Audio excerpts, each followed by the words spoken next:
As a janitor, I'm used to dealing with plenty of grime. Whether it's mildew, soap scum, or literal shit, I've become pretty desensitized to the many gross offerings of this world. Hell, I've even cleaned up kids' vomit. Working in a school isn't easy, brothers and sisters. Grime II, the follow-up to a 2021 Metroidvania that gained a decent following, isn't quite as gnarly as staring into a bowl of feces, but its organic, alien-like environments, disgusting, squelchy sound effects, and disturbed set of tormented souls who could have easily lumbered out of a town called Silent Hill make for an experience that lives up to its name. But is Grime II squeaky clean in how it plays, or did it muck up my mood? Let's find out in our full review.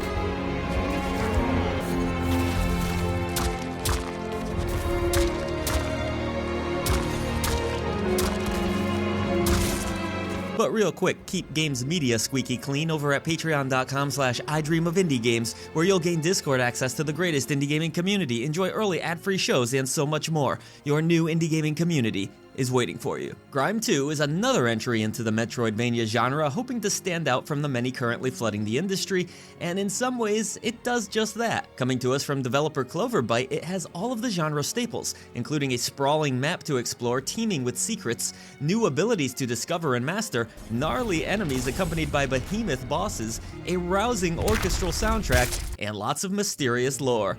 What's a bit unusual is the game's combat system, which often has you absorbing molds of your prey and then using their own abilities against them. You are known as a formless, which is a fancy word for mimic. Grime II's storyline isn't exactly squeaky clean. I'm not entirely sure how much the original game plays into the understanding of this one. However, I will say it didn't always make total sense to me.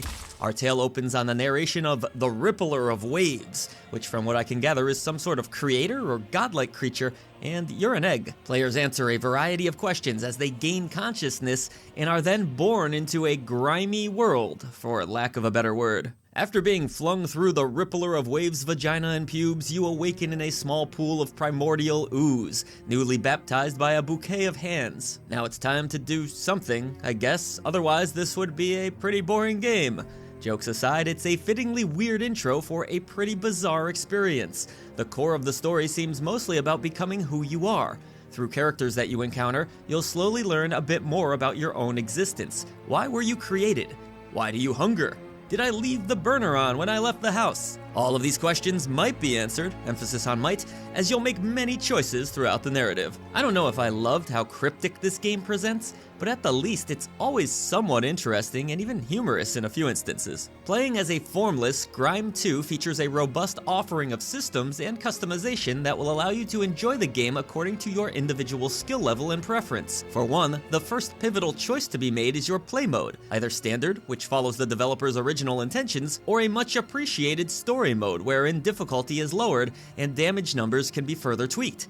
As someone who greatly enjoys the Metroidvania genre, but not so much the frustrating difficulty spikes that can often come with it, this was a godsend. Players can also personalize the way they play Grime II in other fun ways. Take weapons, for example. There's no shortage of axes and broadswords available, nor throwing knives if you prefer striking from a distance. Every weapon has a feel of its own with various strengths and weaknesses. The same can be said for armor and equipment, which also change the physical appearance of your character. Naturally, there are plenty of ways to upgrade your arsenal as well, whether it be purchasing new items or visiting a blacksmith who can make your existing weaponry stronger for a price. Combat in Grime II is good fun with plenty of intricacies of its own. Defeating foes nets you breath, and when enough breath is earned, you'll be able to heal, though you should do so carefully as this action can take a decent amount of time to recharge your health bar. Eventually, a breath crown can be earned much later in the game, which adds a bit more depth. Fans of parrying will be happy to know that's an option as well, and while I hate parrying in games, the windows in Grime II seemed at least somewhat forgiving. In combat, you'll also be gaining weapon charges to dish out special attacks, and then of course, there are those aforementioned molds, which really spice things up. Molds are earned through defeating enemies and can then be equipped and activated with the D-pad.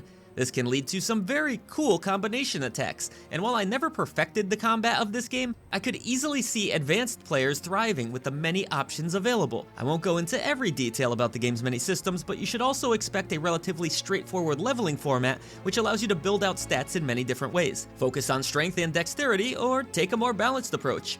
Take care in your choices, however, as leveling can also play a part in the effectiveness of weapons.